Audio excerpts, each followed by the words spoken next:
वज़ीर आज़म शहबाज शरीफ आसिफ अली ज़रदारी से मुलाकात कई आहे।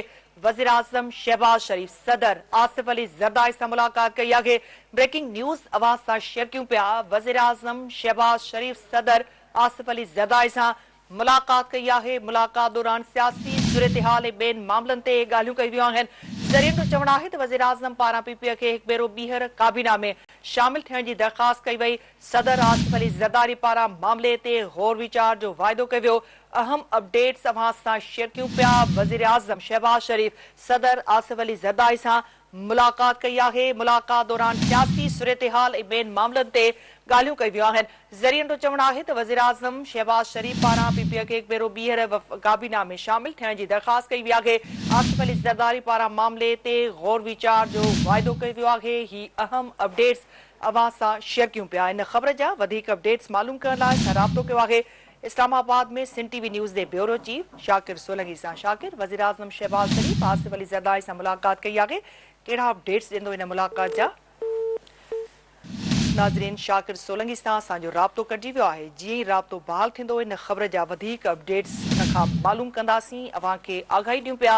वज़ीर आज़म शहबाज शरीफ सदर आसिफ अली ज़रदारी सां मुलाकात कई आहे। मुलाकात दौरान सियासी सूरत-हाल ऐं ॿियनि मामलनि ते ॻाल्हियूं थियूं आहिनि।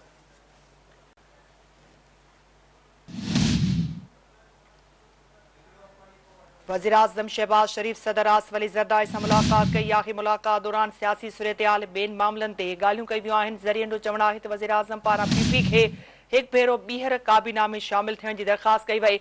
सदर आसिफ अली ज़रदारी पारां मामले ते गौर वीचार जो वाइदो कयो वियो आहे। हिकु भेरो ॿीहर असांजो शाकिर सोलंकी सां राब्तो बहाल थी वियो आहे। इन मुलाक़ात जा वधीक अपडेट्स उन खां मालूम कंदासीं। जी शाकिर, अपडेट कजो। वज़ीर आज़म सदर आसिफ अली ज़रदारी सां मुलाकात कई आहे। छा अपडेट्स आहिनि?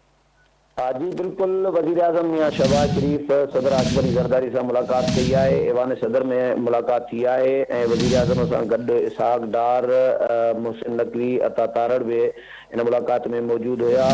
वज़ीर आज़म सदर के विच में हुकूमत साज़ी जो जेके मरहला तय थिया आहिनि इन हवाले से आइंदा जी हिकमत अमली जेका हूंदी हुकूमत के कहिड़े रुख में कीअं परफॉर्मेंस ॾियणी आहे इन हवाले से भी डिस्कस कयो वियो आहे। वज़ीर आज़म जे तरफां ज़रियनि जो चवणु आहे त वज़ीर आज़म हिकु दफ़ो ॿीहर सदर खे दरख़्वास्त कई आहे त पीपल्स पार्टी वफ़ाक़ी काबीना में शामिल थिए। छाकाणि त अॻ में भी ॿ ॾींहं पहिरियों ताईं भी या कल्ह ताईं भी नून लीग कोशिश कंदी रही है त पीपल्स पार्टी वफ़ाक़ी काबीना जो हिस्सो बणिजे।